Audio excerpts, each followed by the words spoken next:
Happy holidays and happy in-season Bruski 150 release week. Welcome to Fantasy NBA Today podcast, a sports ethos presentation with yours truly, Aaron Bruski. How you guys doing? And I guess I'll apologize in advance. I got a 2-hour night of sleep. Kiddo's up sick, but hey, we keep the trains moving on time here, and I'm really excited about this episode. Of course, we're going to break down all 30 teams, looking at today's matchups. We'll look at key matchups, streaming targets, any sort of shifts in team outlooks. We'll check out some major news. We had Dennis Schroeder traded over the weekend. So that's super interesting. We're going to figure out what we're going to do about Joel Embiid. And other than that, 5 million other fantasy angles. We'll do a recap of the remaining teams we don't talk about for today's action. We'll look back at Saturday and Sunday stuff.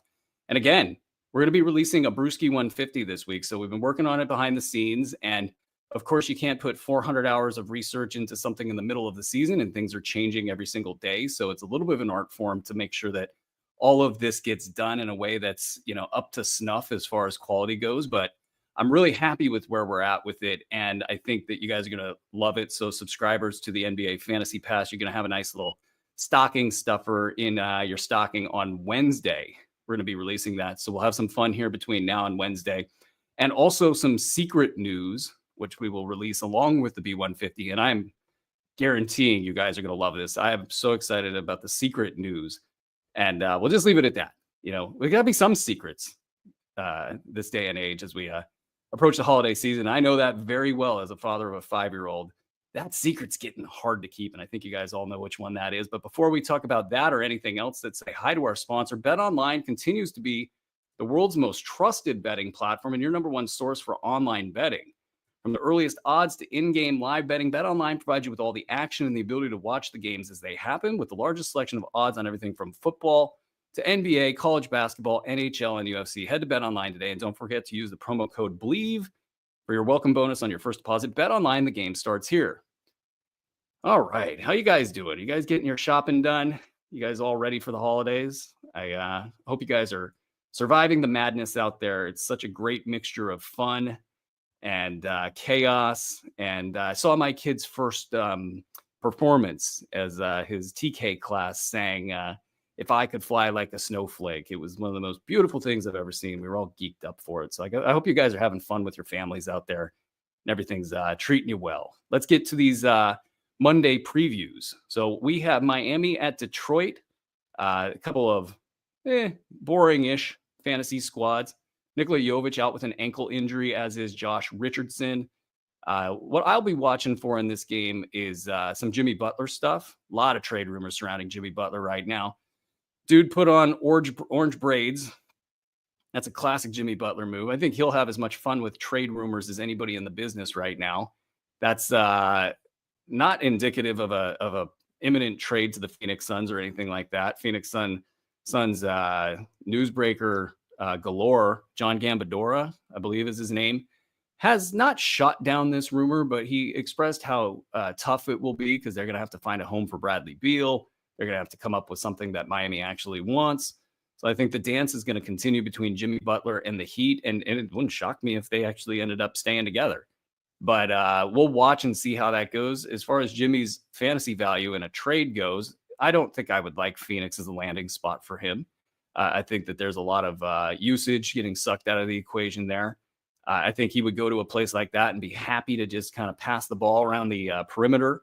And that might not be great for fantasy value, but there are other places that theoretically could be kinder. And Butler's game actually travels pretty well. I think he fits in a lot of different places. And then probably if he does have a secondary or has other ball handlers on the team, I think he might focus more on defense, and that would probably be a good thing for his fantasy value. He had a 10-game stretch of top 35 value, but really kind of sank that over the last 2 weeks, and now he's been more of a top 65 guy on the season. So we'll be watching to see if Jimmy Butler can hit the gas after a bumpy start. Duncan Robinson's going to be your key streamer here, I think, though I might actually rather take a gamble on Terry Rozier, who's been pretty brutal this season, and he's definitely done something to his foot. He was playing through it. He shouldn't have been playing through it. I'm sure Miami's not thrilled about it because he's sort of admitted that he didn't tell the team about it. I'd probably, because if I know I'm going to get not great numbers, and Duncan Robinson's been back in top 150 for the most part, sometimes top 125 when these obvious streaming situations have popped up.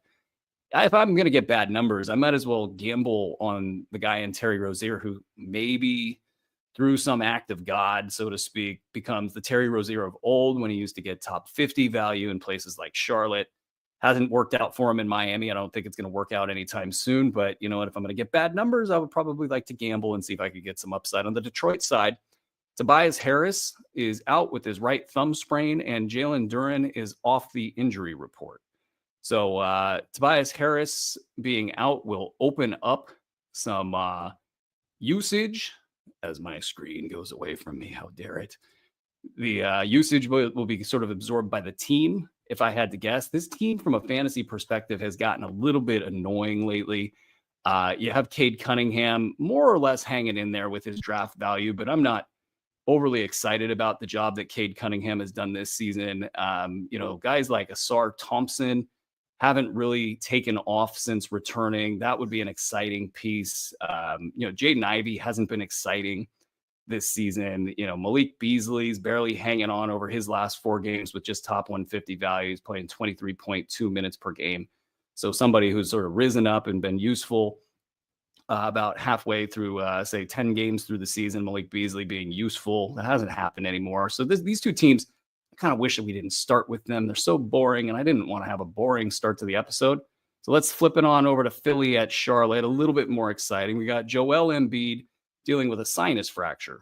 We got Jared McCain news over the weekend. It's more exciting, but it's certainly more depressing as well. The McCain stuff hit really hard, I think, because he's the one good story this season for Philadelphia. And he's also one of the young players that you knew they would need to rely on in their backcourt. And now the question of what they're going to do next is upon us. And nobody's excited about Kyle Lowry being good. He's off the injury report. Caleb Martin's out with a right shoulder impingement. Andre Drummond's been consistently bad all season. He's been just outside the top 200 pretty much all season long. I guess if you're looking at somebody to take advantage of this absence, maybe the thinking there is, why not now? Why not against a bad Charlotte team? Maybe he could be better. Who knows? Kelly Oubre has been a top 140 player on the season. He's been a top 75 guy over the last 5 games. He's playing a ton. He's got 34 minutes of contest. So I think he'll be good for a little bit right now over the next week or so while Joel's out. And Paul George is still just kind of sitting. I don't want to say he's been bad. He's actually been a top 35 guy over the last 4 games, but it hasn't felt like we've had a Paul George breakout. So I think Kelly Oubre is probably well positioned to continue doing what he's doing. I don't think Paul's going to just take the ball and take over. Again, what I want to know is what this team's going to be doing.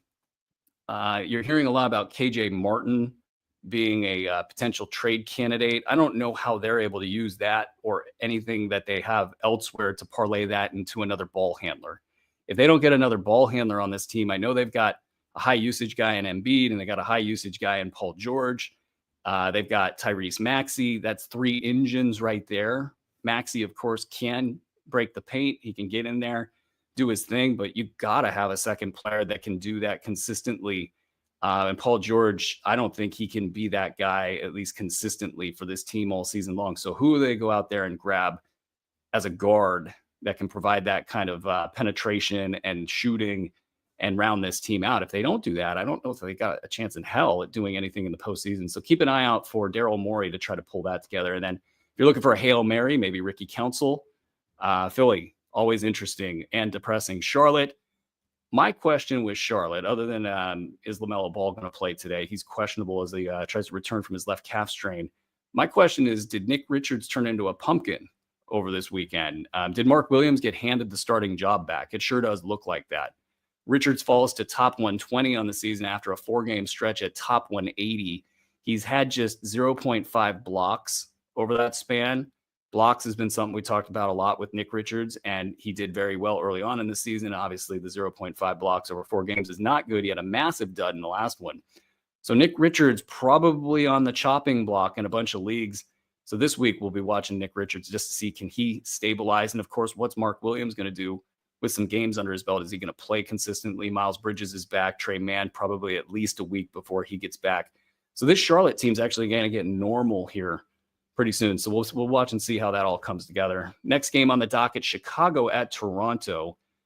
Chicago's not yet in the trade everybody phase, but it's certainly, if you want to throw some tinfoil hat on your head, you had Nick Vucevic, who was dealing with an illness. That seemed odd. He's probable for this game. He's still a mid-first round value in 9-cat formats. So he's producing just fine. And that takes a little bit of the steam out of any sort of trade discussion surrounding December 15th, which is a little bit overdone. In fact, trades in general in the NBA just feel like they're impossible to make. Zach LaVine, questionable with a back injury. So we're watching out for that. Now, he's played a lot this season, Zach LaVine. He's actually done really well in that department. He's only missed, I want to say, 3 games. But he's popped up now in the injury report. He's had this back injury. He's had an adductor injury, which is like a mid-body groin injury, and also a shoulder sprain. So watching Zach LaVine total up these injury designations isn't comfortable for a guy that is probably going to push through a lot of stuff in order to enhance his trade value. All those little injuries put the big one at risk. Lonzo Ball, probable top 160 in 17 minutes per game. If you can somehow harness that value, more power to you. Perhaps the story of Chicago right now is Ayo Dosunmu. Dosunmu is on a 5-game stretch of top 10 value in 9 category leagues with a stat line of 17.4 points, 2.4 triples, 4 rebounds, 6.4 assists, 1.4 steals, 0.8 blocks, and 63.5% shooting from the field. He's even hit all 9 of his foul shots.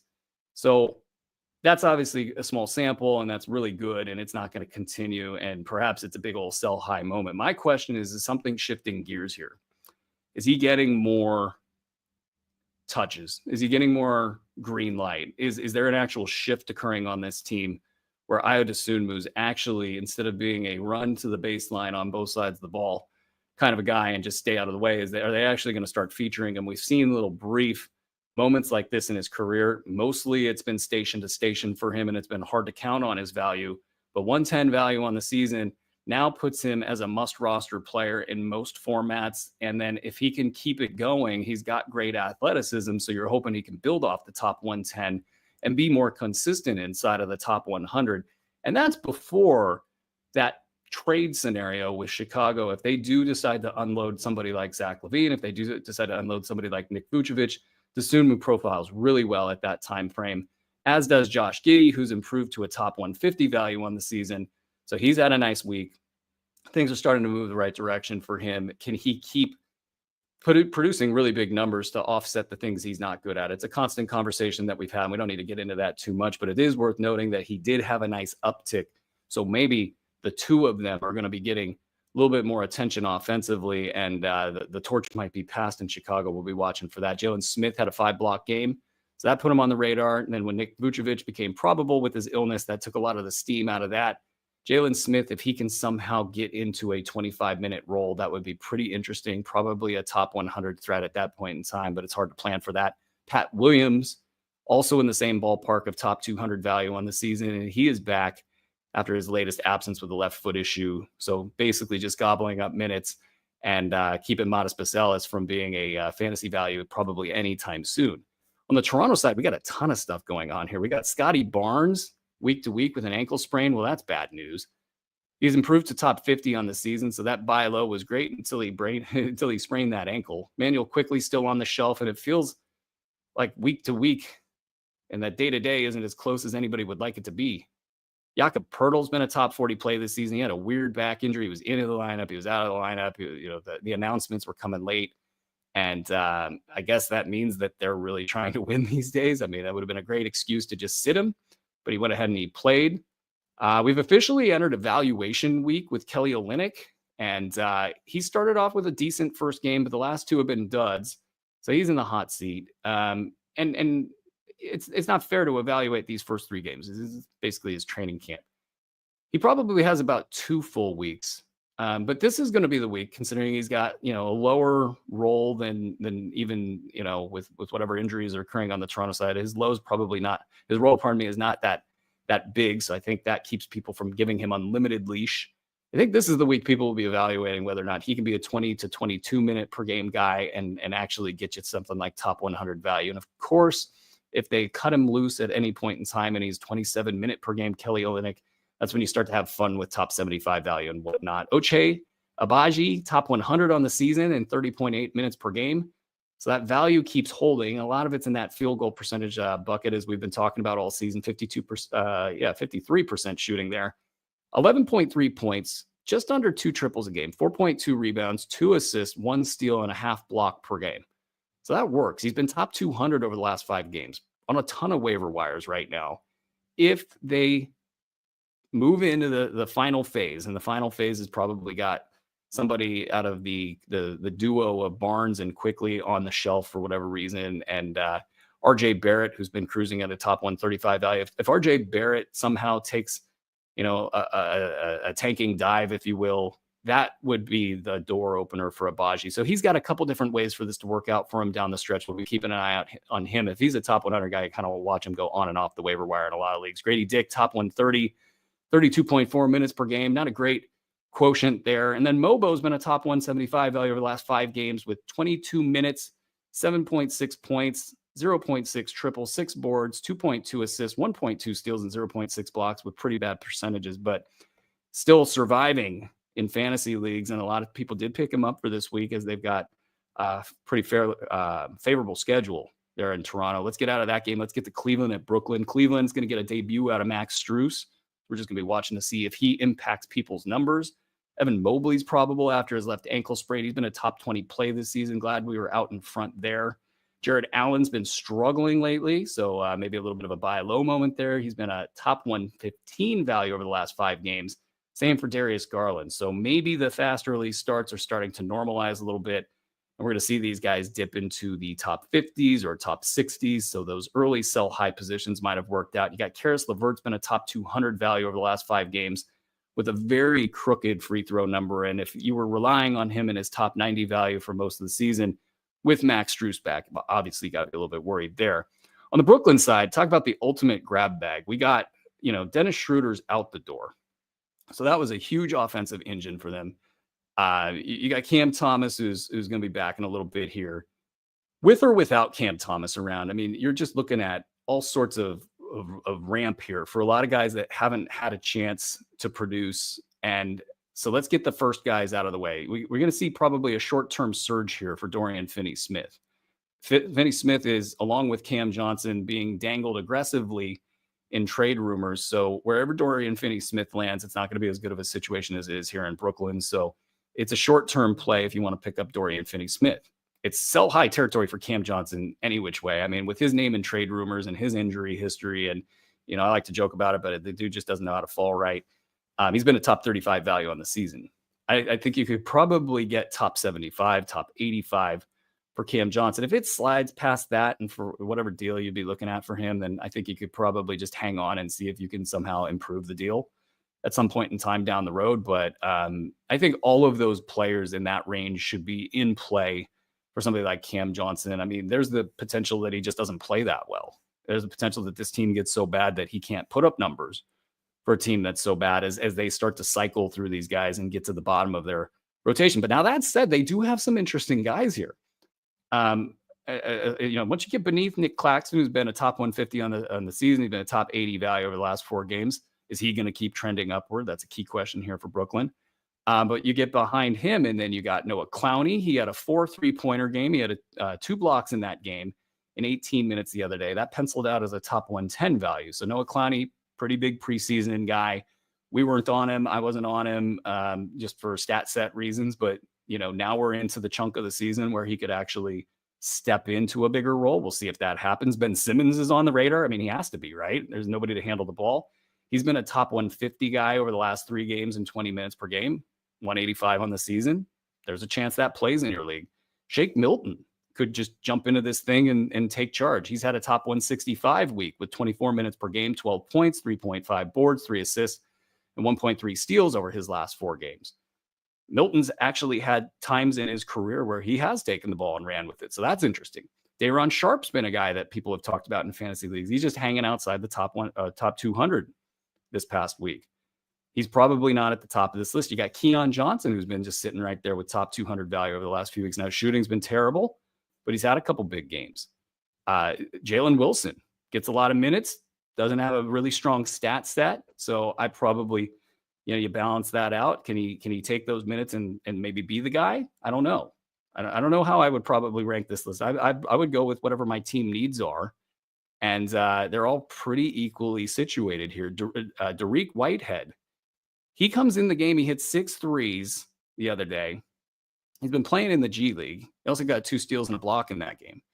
I remember watching film of him, I want to say 3 years ago, whenever he entered the league, and I thought, man, this dude's got athleticism and he could be pretty damn good. Well, he's had a lot of injuries and he's back. And he's the kind of player that you kind of want to take a gamble on in a situation like this. Hell, the other mystery guy is Tyrese Martin. He did a similar line, but he's on a 2-way deal. So you can't get too excited there. So Brooklyn's going to be all sorts of interesting as the tank race continues. Let's get to something a little bit more conventional here. Denver at Sacramento. You have Denver with Christian Brown questionable with a low back strain. He's been sliding a bit. He's still a top 70 value on the season. He had big old 34.7 minutes per game in that sample and 56% shooting from the field. I mean, he plays with Jokic, so maybe the shooting can continue, but maybe we just rate him as a late round guy. And if he does better than that, it's just gravy. Aaron Gordon's been a bit off since returning. He's just top 120 value in 9-cat formats on the season. So it might not be must roster in a lot of formats. Sacramento's got 4 games this week. Kevin Huerter's doubtful with a left AC joint sprain. It's apparently not the one that cost him most of his season a couple seasons ago. So that brings up Keon Ellis, top 175 value in the season, is 20.5 minutes per game. It's almost like they have to go to him now, but I wouldn't bet on it. But top 175 value illustrates really well what he's capable of in a 4-game week. That's 80 minutes. If they play him more, great. If not, you're getting 80 minutes out of a guy with great per minute value.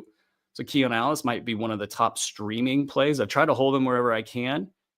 Just not confident that Sacramento knows what they have there. Keegan Murray, while leading the team in plus minus. Keegan Murray, top 60 value over the last 5 games, top 105 on the season. So that buy low that we've been talking about for the last couple of weeks, it's starting to kick in. See if you can get ahead of the action there. Utah at the Clippers. So Utah is both boring and exciting. John Collins, who we were ahead on, 2nd round play this season. Exciting. Walker Kessler, 3rd round play. Exciting. Lauri Markkanen, just top 80. So that's somebody that we're going to be watching for. Jordan Clarkson, questionable with plantar fasciitis. Keontae George has a top 30 week, answering the question of what it would look like if he was a 50% shooter from the field. Now he's not. So I don't think this changes what I would call late round valuation at best, but we'll be watching to see if he can kind of kick things into a higher gear. And I'm probably finally out on Colin Sexton. I think he should be evaluated as a late round guy with a past history of being a top 75 to 100 guy. I mean, maybe I call that like a 25 to 33% chance that he actually can get close to those numbers again. I don't know what's going on there with him. Maybe it's too much Keontae George. He's been able to navigate this kind of a thing in the past, but it's not happening so far this season. So I don't think we should just sort of blindly wait for it to return. Los Angeles Clippers, you've got Kawhi Leonard. He took part in limited practice on Tuesday of last week. He was ruled out for that week. So I think we're going to get an update here pretty soon, if not during the show. Actually, we did get some news just now. Sixers center, not on Kawhi, but Sixers center Joel Embiid will remain sidelined for at least another game and be reevaluated in approximately 1 week. No reason to push him out there. That can continue the load management. And I mean, you can't make it up with this stuff, but it's actually not that big of a deal. Like if this was part of the ramp up phase, it's part of the ramp up phase. This can take a couple games off, keep the long-term, all the risk adverse stuff. It could keep that in play and, make sure that he's able to fight another day.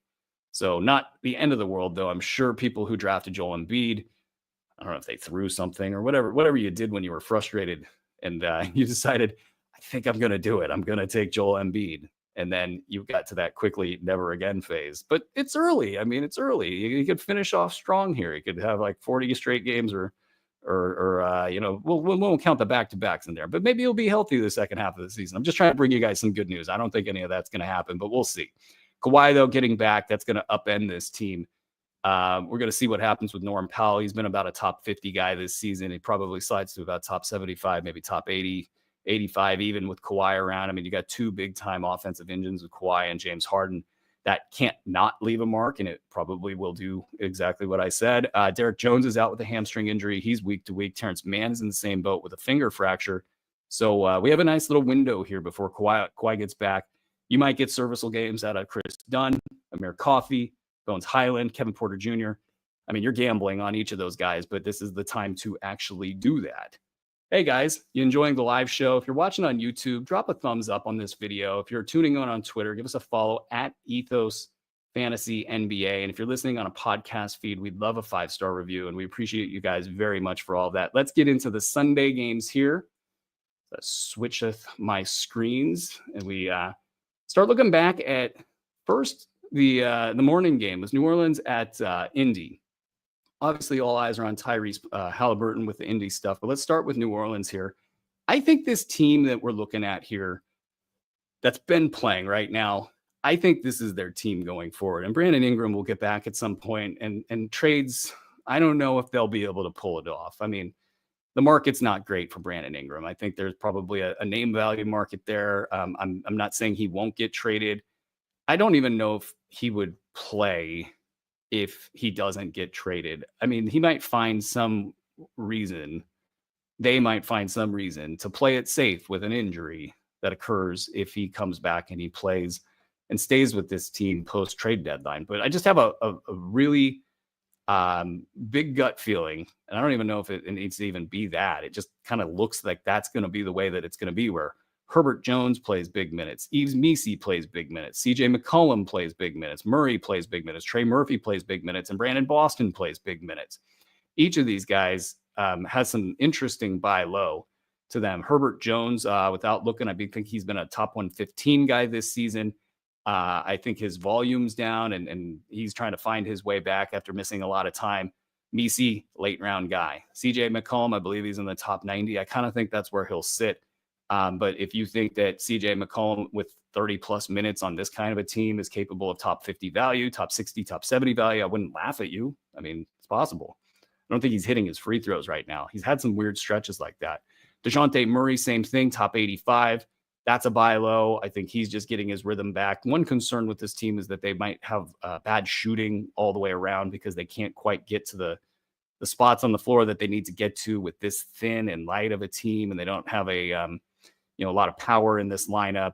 Murphy's been good, but not great. He's shooting, I want to say 42% on a high volume. So that's dragging his value down, but more or less, I think each of these guys is a mid-round guy. So there's your space to buy low. Brandon Boston's sort of a late round guy, top 125 value. He had 20 points in this game. Everybody else had more or less a stat line that you would expect them to have. So I won't just rattle them off blindly. On the Pacers side, though, I will tell you that Tyrese Halliburton had 21 points, 10 assists, 3 steals, 1 block, 4 threes. Why will I do that while not reading the other guys' lines? Basically, because Tyrese Halliburton GMs have been just thirsty as all hell for the numbers that he's been producing lately. He's now up to a top 25 value. That's huge. I mean, it really was a question, everybody sort of shouted at the top. There's going to be a lot of victory laps about buy low for Tyrese Halliburton. That was not that tough of a call.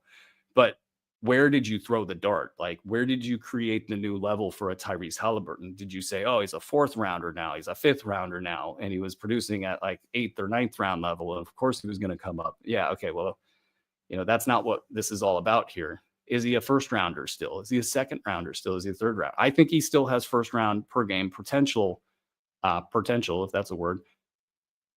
It's really, did he turn the corner on this injury or not? He's starting to produce on the road. His last game was good as well. So, and if Indy can do anything, and I don't think Thomas Bryant's the answer at the backup big man position to kind of add some stability to this team overall. But if Indy starts rolling, 12-15, almost all of their wins, 8-4 at home, most of their wins coming at home. If this team can be anything that folks predicted them to be, that probably correlates with Tyrese Halliburton having good stat lines. Andrew Nembhard got back in this one, 17 points, 7 assists, not much else, a perfect 7 foul shots. I think he's a late round guy. I'm hoping that he's additive to this equation in Indiana, that he, as a connector, creates a lot of that up-tempo game where they're throwing the ball ahead and people are getting a lot of shots and a lot of wide open shots. Pascal Siakam has corrected some of the slide. Miles Turner has corrected some of the slide. Siakam had 22 points and a full stat line.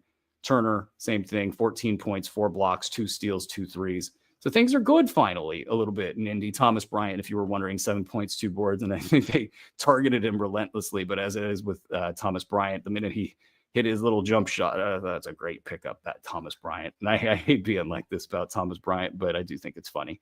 Let's get out of this game and let's head over to Boston at Washington. Really, on the Boston side, there's not going to be a lot of news between now and the end of the year. Basically, can we follow Kristaps Porzingis injury news? Feels like he's questionable from a precautionary standpoint for the next one with some right heel soreness. So, obviously we'll watch that like a hawk, but I think this is going to be days that end in Y with Kristaps Porzingis dealing with this injury stuff all season long. So, I don't want to get too riled up about it. Big stat lines from Derek White, 15 points, 5 rebounds, 5 assists, 2 steals, 2 blocks, 3 threes. This is, again, days that end in Y. Jason Tatum has been a mid-first round value, 28 and 12, 2 threes. Maybe not his best work across the rest of the stat set. Peyton Pritchard, 15 points, 11 boards, 6 assists, 5 threes. Ain't nothing stopping there. In fact, we talked about this the other day. That bet for Peyton Pritchard, 6th man of the year, seems to be a lock. I wonder if minus 250 turned into minus 350 for the weekend. But go check that out if you are so inclined. On the Washington side, a little bit more interesting. We got another Champagnie brother. Apparently they're twins, I'm told. I should probably know this as the Julian Champagnie fan number 1 over here. But Justin's just, it's great to see because he's done this before. And if you're playing in, 30-team leagues, or if you're, you just kind of keep an eye on the league in general, like we do, you saw this and you thought, oh, maybe he could do it again. Well, he's doing it. He's a top 75 value since getting back in the league. 13 points, 14 boards, 3 assists, 3 steals, 2 blocks, 1 3 in this one. He's got more pop than his brother does. Now, we'll talk about him in a second, but he is, this is fascinating stuff. Just sort of rising from the ashes and might be the guy out of this bunch. I don't know who I'm targeting. I guess let's do a quick little ranking. Jordan Poole's been about a top 65 guy this season. I think he's out in the lead clearly. He had 21.7 assists, 3 triples, 2 steals. So getting back on track after a little dip, that Jordan Poole. Alexander Sarr, 14.6 boards, 2 blocks, bad shooting percentage, 6 of 18 shots. This is what you should expect in late round value going forward. So I have some stability with Sarr. I think I would probably have him after Bilal Coulibaly, who had 37 minutes, 19 points, 5 boards, 6 assists, 1 steal, 3 threes. I don't think he should hit the waiver wire. I think Kyle Kuzma could come back. I think Malcolm Brogdon could come back and mess things up in a short-term pinch. But I just think Coulibaly, they've given him a green light. They want him to get to the rim. He had 20 shots in this one. He has a green light to put the ball on the ground and get to the rim. You can hear the coaching staff talking about it. The local media is talking about it. They're talking about the refs not giving him the calls. They are giving him a bright green light. So between Bilal and then Bub Carrington, he had an interesting line. It was 11 points, 10 boards, 2 assists, 1 steal, 3 triples, 3 turnovers. Actually, the 4 of 9 is not bad. It's the 38% shooting on high numbers that brings Carrington's value down. Maybe could do more in the defensive stat categories, but he's had these games. I call them shock games, where they're out of nowhere and he's got multiple steals and blocks. And maybe there's a pinball wizard here in Bub Carrington in the sense that you might have just these games with pinball kind of numbers on both sides of the line because it's Washington. They're tanking. It's ugly. It's a lot of up and down stuff.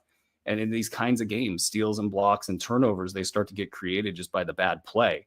Could Carlton, could he get more defensive numbers than we could reasonably project? Can they, as a team, become streamlined and kind of get to know each other? And maybe in these games that have a little bit less effort in them, can he deal with some of the sub 40% shooting part of the equation here? It's interesting to think what Carrington could do for the rest of the season. Could he be inside the top 100?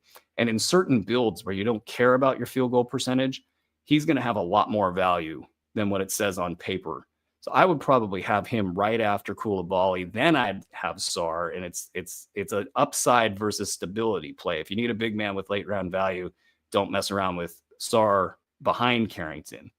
But if you just have a normal team and you don't have Sarr on it and you're looking at the waiver wire and you're trying to think, okay, who can I pick up that might have some potential to do something special? It's going to be Coulibaly and then it's going to be Carrington. On the back end of this roster, Jonas Valanciunas played 9 minutes as he gets ready to be traded. So nothing cooking there, and he's probably at best a top 100 play for his next team. And we move it along to the Knicks at the Orlando Magic. I watched a lot of this game yesterday. This was a playoff type of a game, and it was intense, and they were getting after each other.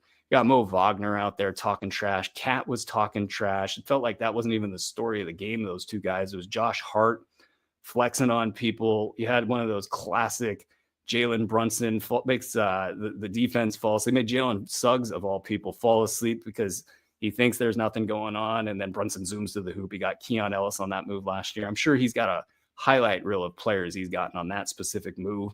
Lots of big plays in this one. Jalen Suggs was breaking up fast breaks 1 versus 2 all game long. It was just one of those games, and it was really a lot of fun. Anyway, the New York side's not that interesting because we know everybody's doing well except for Mikal Bridges, who had a decent-ish game, 17 points, a triple one. Not going to be upset about that. He's about a top 100 guy going forward until something changes with this team. Most of the actions funneled through OG Anunoby in terms of fantasy value that wasn't attributed to him at the beginning of the season. He had a light one here, 7 points, 5 boards, 1 steal, 1 3. We need more than one of these. We probably need 3 or 4 of these before moving him off of a top 50 valuation going forward. I've got concerns about his overall health profile. He has answered a lot of my criticisms, to be just blunt about it, criticisms about his lateral quickness. He looks pretty much in shape this season. Kind of looks like he looked at the beginning of last year in Toronto before things started to really slide. I wonder if he's got a high gear when everything's great for him, and then if he starts to get dinged up, that things start to slide the wrong direction, in which case numbers like these might be a little bit more common. He does feel like he's been empowered to go for steals and blocks. He's just been off the chart in that area. I don't think this is a dip moment for him, but I would say rank him at top 40 going forward, and we'll see how the next couple games go. Brunson kind of climbing now, 31 points, 5 assists, 1 steal, 4 threes, 11 of 14 from the foul line. So he had his game cooking in this one. Hart inside the top 40 as well. Decent stat line for him, 12 points, 4 steals, 1 block, 1 3, 5 boards, 5 assists. He's all over the stat sheet these days. Precious Achiuwa, nothing cooking there. So if you picked him up last week because of the schedule advantage, you can safely drop him. 4 points, 5 boards, 1 steal, 18 minutes. Miles McBride, if I could talk, 21 minutes, 7 points, not much else. On the Orlando side, some interesting stuff. Tristan Silva had 20 points. He literally looked like he belonged out there.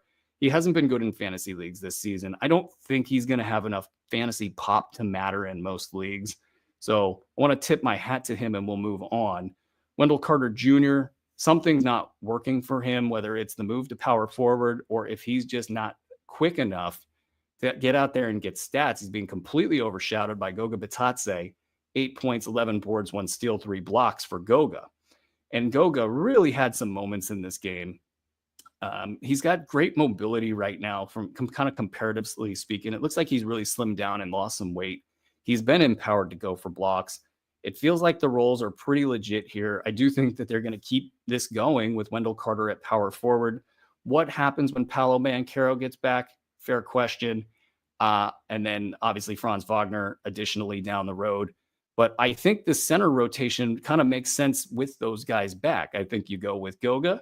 I think that you can, play him for at minimum 20 minutes a game, maybe 22 in a full house scenario. Wendell Carter, probably another 25 minutes if you want to just stick him out there and not worry about his stats or his production. Just as a coach, Jamal Mosley saying, okay, I want this guy out here just because he kind of checks a lot of boxes for me. And then on the back end, Mo Wagner, 32 points, 2 steals, 4 threes, 8 of 11 from the foul line in this game. He had a big one. And he's been a back and late round guy since the injuries started to pile up in Orlando. So definitely give him a look if you need a big man. Just know that when it gets tight again, it's going to be 20 minutes for him. And that's probably putting him in the top 175. This is a very normal situation. I think the exception here is that all the value has gone from Wendell Carter to Goga. And I don't see that changing going forward. I think Goga brings something to this team that they need. We've had a Kentavious Caldwell-Pope sighting. He had just 4 points, 2 rebounds, 2 assists, 1 steal, 1 block. But he has been a top 120 value for the last 3 weeks. And that didn't look like it was coming. He's got 2 triples per game and 2.2 steals per contest. in 31.6 minutes per game. Maybe as after this is all said and done, you got a late round value for KCP, which is nice because if he's a late round value, it means he's useful for somebody in some league. But in the past, he's been able to reach up and get you top 75 value when things are going good. So that's kind of a nice thing to have there. Jalen Suggs, again, all over the court. I mean, it was just a masterclass on defense, but it's going to take him out on the offensive end. Just 4 of 19 shooting, 9 points, 5 boards, 8 assists, 1 steal, 3 blocks. I think you just throw it up in a blender and it's going to be top 75 value. And if these other guys are out, and probably more like top 65 during those spans. What this does to him overall for the season, I hope he doesn't spin those tires too much and get too many injuries as we go here. He's been a guy that's had injury issues in the past, and they're definitely asking him to do a lot right now. So we will keep an eye on that. Next game was also another fun one. Minnesota and San Antonio in a game that was closer than the score would suggest. Minnesota 106, San Antonio 92. The box score is still sick, and I was sick like in Pharma sick. It's not good sick. Anthony Edwards, 26 points, 10 of 21 shooting, 3 threes, 3 of 3 from the foul line. Okay, that's the good, the bad. 5 rebounds, 2 assists, 0 steals, 0 blocks. Okay, he did it in 28 minutes, so that's fine. Rudy Gobert, 35 minutes in this one, 10 and 9, 1 steal, 1 block. That's okay. Julius Randle, 11 points, 4 boards, 3 assists, 2 steals, 1 block. Very Julius Randle. Jaden McDaniels got 4 steals early on in this game and a 12 and 11, double-double, 2 threes. Okay, I guess this isn't as bad as I thought until you get to Naz Reid, 27 minutes, 3 points, 1 of 10 shooting, 8 boards, 3 assists. Dante DiVincenzo, 20 minutes, 7 points, 5 boards, 2 assists, 1 3. And there's times in the game when Dante's playing extremely well, and you think, man, this is really going well. For Dante, he was a plus 15 in this game. Naz Reid was a plus 26. Nickeil Alexander-Walker, plus 28. Their side of the ball really got this done, the reserves here. But with Julius Randle, broken record over here, it's just not going to happen for Naz. It's not going to happen for Dante. Definitely ain't going to happen for Nickeil Alexander-Walker. Even Anthony Edwards is going to suffer. It's going to be tough sledding for everybody involved. Mike Conley, 9 points, 8 assists, 1 steal, 1 block, 3 threes. That's actually pretty good for him. Maybe this wasn't the sickest of the box scores, but when you see Reid and DiVincenzo struggling, this team 14 and 11, 6 and 7 on the road, maybe starting to come together a little bit. It's just the offense is really bad. The defense is good for this squad. We'll see how it plays out, but I think we all kind of know. On the San Antonio side of the line, Victor Wembanyama, normal, 20 points, 12 boards, 5 assists, 7 blocks, normal. It felt very normal. The 7 blocks, obviously great. He's going to start closing the gap with Jokic as he has nights like this. Julian Champagnie, it looked a lot better actually watching the game. He looked so confident in his role, so kind of certain, but the box score a little bit light, 11 points, 3 threes, 2 steals, 6 boards. Again, a top 100 play on the season, in there every night. No questions asked. So, there's really no way to complain about the production and the role, and it's solidified, and it's going to be this way the rest of the season. It wouldn't be shocking if Champagnie finished with a top 60, top 50 finish by just games played alone. And then, you got him at the end of drafts in the 16th round if you had the B150, which, again, is going to be released on Wednesday. It's an in-season version. Working really hard on that. I think you guys are going to like that a lot. Elsewhere in this box score, Jeremy Sohan, 17 and 15, 4 assists, 2 steals, 1 block, as he's essentially another center on the floor for them. I like this. I like anything where he's playing closer to the hoop so he can get more deflections, more steals, more blocks. These boards work well for him. Getting high percentage shots is going to be a good thing for him. He's really struggled with his stat set to maintain fantasy value. So if I wanted to give him a grade going forward, I'd say late round. If you get anything else on top of that, just consider it a bonus. Chris Paul, if you're feeling bad about his 0 points, 9 assists, 2 steals, just go and notice that he's a top 60 player on the season in 9-cat format. So you kind of got to take these results with a grain of salt. It gets, passive out there for Chris Paul when he's got other options out there like Wembanyama floating around. Vassell, quiet in this one. I think, we maybe got a little bit too ahead of being happy about the season that Vassell was having. Entering last week, he was a top 90 guy in the minutes that he's on the floor. It just seems like they've got a lot of offensive options right now, and they're not forcing the action to Vassell. 4 points in this one, 0s across the rest of the box score, 2 of 11 shooting, 0 of 6 from deep. It just feels like they're looking for Castle. Castle actually in this game, 1 of 8, 2 points, 2 boards, 5 assists. But other games, Castle's been, even in this game as I was watching, it looked like they're looking for Champagne a lot. But really they're going into Victor. Sohan's getting a lot of touches. Harrison Barnes got 10 shots in this one, 17 points, not much more. His 4 threes are helping him be a late round guy lately. But, you need to get more out of Vassell when he's playing, because you do have these games off that sneak up in here and kind of wreck it for him. I wouldn't jump ship. I'd call him a late round guy going forward, and with a higher likelihood, like a 50-50 chance, maybe even more, to bust up back into the mid round. So you like that equation. I don't like the equation for Stephen Castle unless you're punting a lot of different things. And the story with him will get better as we get later in the year, but it's not good, I don't think, right now due to the deficiencies in the percentages. Let's keep it moving here. Let's get to Phoenix and Portland. Portland kind of kept it close in this game. They got the loss, which is, I'm sure, important to the fan base there. Tamani Kamara, two triples, 1 steal, 1 block to go with 14 and 7. That's a win for him. He's been a kind of late round guy with some slippage lately. Jeremy Grant had a good one, 17 and 6, 2 steals, 4 threes. Klingon started in this one, 10 points, 9 boards, 2 blocks. That comes after a slower night in the game before. And so it's going to be kind of off to the races for Klingon as long as he can stay healthy. Late round value at a minimum, but a very high likelihood that he can reach up and get you mid round value. But we do have to watch out for DeAndre Ayton, who didn't play in this one. When he comes back, it will complicate things, but I think they can find minutes for these guys. 30 minutes for Ayton, say 20 minutes for Klingon, and then Robert Williams, who's probably not going to play every night, had a quiet one. It brings his season-long value into the top 50 range. He had 8 points, 3 boards, no steals or blocks, 17 minutes.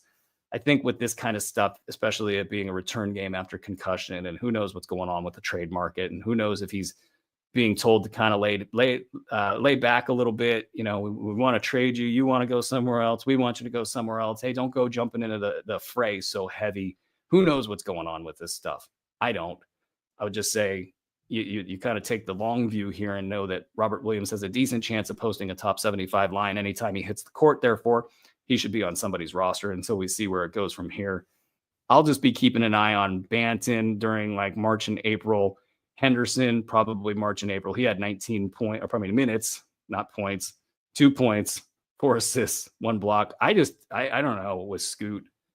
I mean, sure, if your favorite team wants to toss a buy low offer out to the Portland Trailblazers, it might not be a bad idea. I just don't know. It's been a long time. And, he and Shaedon Sharpe are duplicative in many respects. 12 points, 5 boards, 5 assists, 1 steal. For Shaedon Sharpe. I would call Shaedon Sharpe a late round guy. I'd call Scoot Henderson probably a waiver wire guy. I mean, unless you want to try to capitalize in the places that he's not deficient. I just don't think the upside's coming. Denny Abdia, 17 and 7 with 3 assists, no steals or blocks, but he did get you 3 triples, and he has been rolling at about a top 75, top 90 level over the last 9 games, getting about 30 minutes per game. I think things are normalizing for him, and I think he's going to be valuable in that range going forward. If he slips, I think it'll slip to the late round range. On the Phoenix side, you got no Bradley Beal. And so this team might be starting to head into a post-Beal phase, whether that's a trade with, say, Miami, or maybe it's just Beal not being able to be there so much that they start to fashion their team in a way that when he comes in, he plugs in at his 27 minutes. But otherwise, they kind of know what they're all about. Kevin Durant, Royce O'Neal, Yusuf Nurkic when he's healthy in this one, he had 26 minutes, 10 points, 14 boards, 1 steal, 1 block. That's probably a sign that he might be ready to produce going forward. I'd call him a late round guy and not get too far ahead on him. But like Tyus Jones, a fixture in this rotation, 19, 4 and 4 with 3 triples, 8 of 9 shooting. It's going to be at minimum, I think, top 90 value for him, no matter how this thing shakes out. And with each additional player you remove, he probably adds another 15 slots of value. He's been a top 50 guy for a bit here. That's probably ready to slide back into those aforementioned numbers, but he's going to be rock solid. Devin Booker, 28 points, 5 assists, 4 threes. Big line for him. Of course, if Beal's out, things are getting good for him. And then man of the year, Grayson Allen, kidding, of course, 12 points, 4 triples, 1 steal. What's Allen been? A top 100 over the last 9 games as those shooting numbers have normalized. We want to see more, but if he's only getting 24 minutes per game, he's a late round guy. If he starts getting 28, 29, 30 as guys get hurt, and, I would like to see him, exchange some of the weight for a little bit more quickness. But if not, we know what we're working with here. It won't be a breakout season for Grayson Allen as it was last season, but late round value with a hint of upside, I think folks can hang with that. All right. Hey, guys, we really appreciate your support on everything that we're doing here. Here at Sports Ethos, we have a really clear vision. We want to just keep adding value for you guys, whether it's the subscribers, listeners, followers. We want to keep creating opportunities to employ people within the industry. So if you guys want to support all of that, super easy. Just visit sportsethos.com, check us out, consider subscribing, and we just keep promising to get you guys championships, and that's what we're all about here. All right. Thank you guys for listening to all of that. Dallas at Golden State.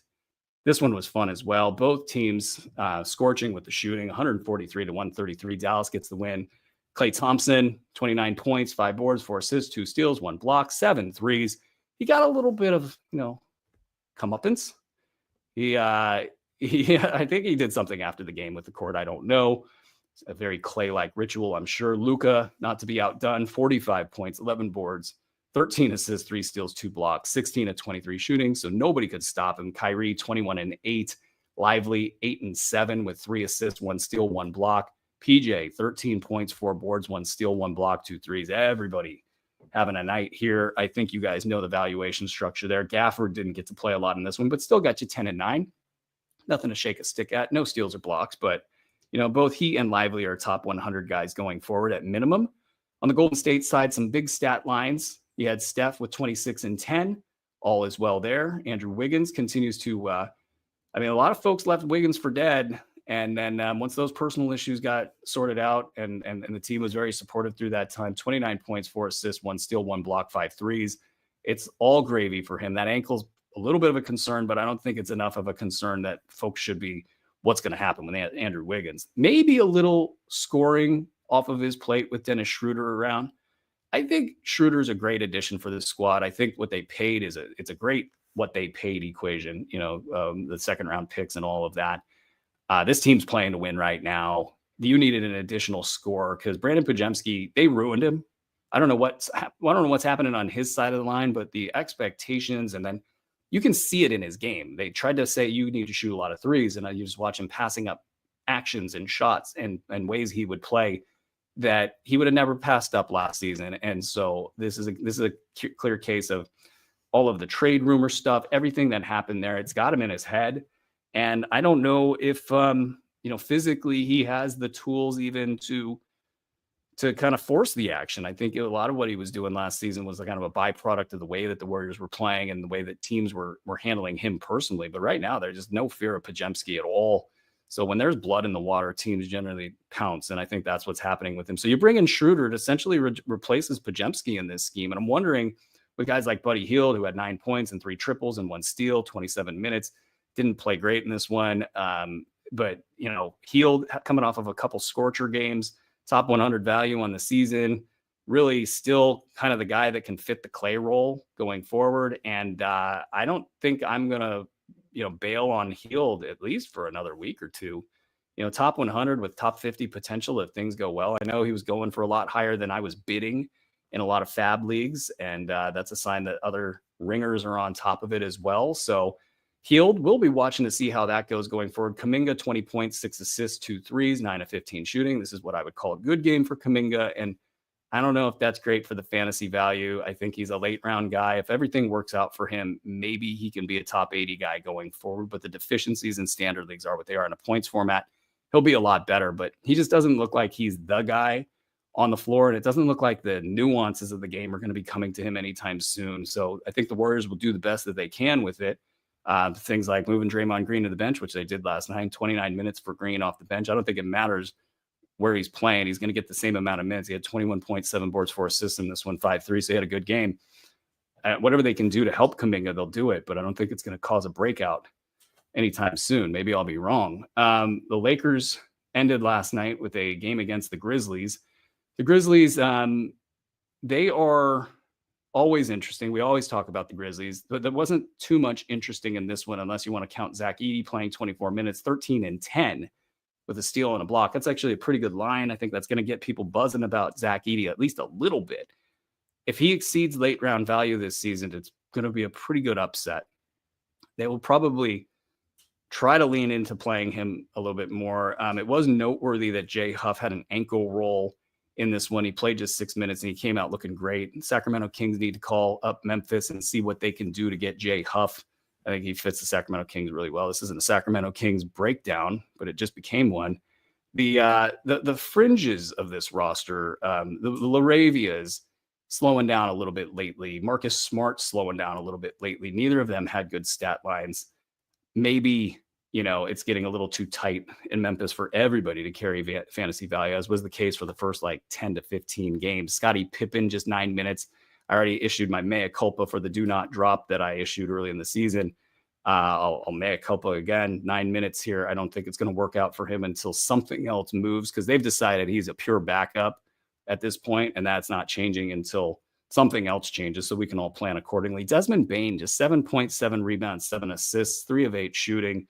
Josh shot at 21 times in this one, 20 points and more, 6 of 21 shooting in this game. Jaren Jackson's season of efficiency continues, 9 of 13 from the field, 25 points. Not his best stat line, but not too bad. I think many Grizzly commenters out there said that the Los Angeles nightlife is undefeated, a 6-point loss for them in this one. On the Lakers side, LeBron got back on the court, 18, 8, and 8 with a steal and 2 blocks. So it's good to see him back on the floor. Hachimura, low end line, 8 and 6 with a steal and block. So if you're using him as a late round guy, continue to do so. Anthony Davis ended up in the locker room and then back out on the floor with some shoulder stuff, a shoulder stinger. Feels like days that end in Y again. 40 points, 16 boards, 2 steals, 1 block. I mean, hey, it's going great for Anthony Davis. Folks that took Anthony Davis with the 5th pick, it's going great. It's just a matter of if he can keep it going, if he can hold it all together. Austin Reeves slowly starting to get a rhythm. The shooting numbers aren't there. 6 of 15 from the field, 19 points, 8 assists, 2 steals, 5 of 5 from the foul line is a good sign. The buy low on Austin Reeves has probably got about a game or two before he goes off. And Dalton Connect, just 13 minutes. D'Angelo Russell, 17 minutes. Maybe Russell is cooked until the trade deadline, until he can get moved.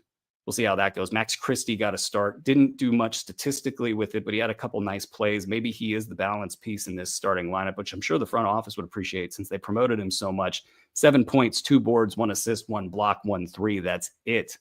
Let's get out of this game. Let's get to Milwaukee, and let's get to Atlanta in the NBA Cup semifinals. I've been a fan of the Cup. I didn't think I would be. But anything that causes teams to play hard in December, I think the players do want the money. I think they do want the cachet. I don't know if they want the trip to Vegas. I don't know if the teams want the trip to Vegas, but they definitely want the money and they definitely want the cachet. Milwaukee won this one, 110 to 102. You had Trae Young, 35, 7, and 10, sort of grabbing the reins and running with them in a high-profile game, 14 of 17 from the foul line. It's good to see the efficiency numbers up for Trae because that's been the big problem with him this season. Jalen Johnson, 15 and 10 to go with 4 assists. Just a little bit of lightness in the cash counting, 3-point steal and block stats, just 1 steal there. Great season for him, so we're just complaining about nothing at this point. But Clint Capella has taken the reins as the big man to have in this team right now. He had 6 and 8 with 4 blocks, 8 and 3 rebounds for Onyeka Okongwu, who's pretty drop worthy. The only reason that you want to keep Onyeka Okongwu right now is you're probably going to get top 150 value when he's on the floor. Bogdan, 10 points, not much else, 24 minutes. So you want to see a little bit more, but you understand against a team like Milwaukee, he's got a couple defensive players that can mess up a guy like Bogdan pretty quick. On the Milwaukee side, we had Giannis, 32, 14, and 9. I think he's getting tired of not being mentioned in MVP talk. 4 blocks, 1 steal. You guys know the book on Giannis. Brook Lopez, 16 points, 2 threes, 2 blocks. Starting to heat up a little bit. The buy low window for Brook Lopez probably going to get shut here in about a game or two. Lillard, 25 points in the full stat line. And Bobby Portis, 10 points, 9 boards, 1 block. Just barely hanging on that Bobby Portis at a late round grade at best. Chris Middleton, 6 points, 3 boards, 4 assists, 1 steal, 1 block, 1 3 in 22 minutes. Look, if he can give you a 1-1 with a couple extra goodies and maintain some level of efficiency, 2 of 7 shooting in this one, maybe there's some sort of a home for Middleton in fantasy leagues as a late round guy, but that's the furthest that I can go there. Then finally, to wrap this 30 team behemoth off, we got Houston at Oklahoma City. Oklahoma City let them know who's boss, winning 111 to 96. I really think Oklahoma City is on the verge of doing something historic. We mentioned that all preseason long, 20-5 right now. That's without Chet. It just feels like their defense is absurdly good and that nobody can score on them. For the Houston side, Şengün 13-11 with 2 steals. Quiet game for him. Again, Oklahoma City can wreck a box score like anybody's business. I don't hold anything against any of these guys that don't do well in the box score when it's Oklahoma City on the other side. You got to absolutely plan for that in your day-to-day head-to-head matchups and such. Tari Eason, 12 points, 1 block, 2 threes. Amen Thompson, 19 points, 7 boards, 3 steals. These guys are going to be good coming off the bench the rest of the way. It'll just be inconsistent from night to night. Fred VanVleet, one of 11 from deep, 3 of 15 overall, 8 points, 9 boards, 7 assists, 1 steal. Shooting issues and the consistency for VanVleet, we're going to make it a question as to whether he can stay in the top 50 this season. On the other side of that, actually, let me shout out Jabari Smith with his 14.6 boards, 3 assists, 1 steal, 1 block, 2 threes. He's been making a comeback. There was a lot of people who left Jabari Smith for dead, and I think at minimum, he's a top 125 guy going forward, and he does have that potential to reach up and grab you more. If anybody, if anything, if any 1 or 2 players fall out of the Houston rotation, he will happily get the usage from them and do something with it. On the Thunder side, you have Shea at 32 points, 8 boards, 6 assists, 5 steals, 1 block, 14 of 15 from the foul line. So a huge boost from Shea in that one. Jalen Williams, 20 points, 5 boards, 5 assists, 1 steal, 2 threes. My guy, Isaiah Hartenstein, or Steen, depending on what he's called, 21 points, 8 boards, 2 assists, 1 block. New Yorkers, New York teammates mentioning that Hartenstein would have been the one that wouldn't have allowed Trae Young to do that, what he did on their home court. It's all sorts of filler talk, but Hartenstein, I mean, we called it for years, 4 years ago, 5 years ago, we called this. And it's just fun to watch him be the kind of the cherry on top in Oklahoma City, doing what he's doing over there. And it's just going to be fun for all these guys. Dort with 19 points, 9 boards, 3 steals, 5 threes. It's so tempting to give in and dump Dort, and then he just goes and wins you back with the line like this. Cason Wallace, 5.6 boards, 1 steal, 1 block, 1 3. He's been good. He's been good. You could probably call him at least a late round guy going forward until Chet gets back. I mean, it could fall off at any time. I mean, I don't want to say that he's impervious to a slide here, but he's useful. He's yet another amazing defender on this squad. And he's been putting up the numbers for like a month now. So, I mean, it's just fair to say that he's that guy, at least for the foreseeable future. Alex Caruso, not cooking, very empty box score. It feels like it's Cason Wallace's, season, fantasy season, and not Alex Caruso's. And I do believe that means that we are at the end of this behemoth show. I want to make sure that you guys subscribe to the Fantasy NBA Today podcast. Whatever platform that you guys are following, so you guys don't miss any episodes. We're doing a lot of platform-specific content, so make sure you're subscribing to all of these places. At Sports Ethos, at Ethos Fantasy NBA is a handle in most of these places. If you're watching this live, don't forget to subscribe to the YouTube channel. And that's going to do it for this episode, presented by Bet Online. Thank you to great producer Andre Lemush. Thank you for being our part of our journey here. You guys that are watching and listening, it's been amazing. Let's build something great together. And until next time, ladies and gentlemen, be well.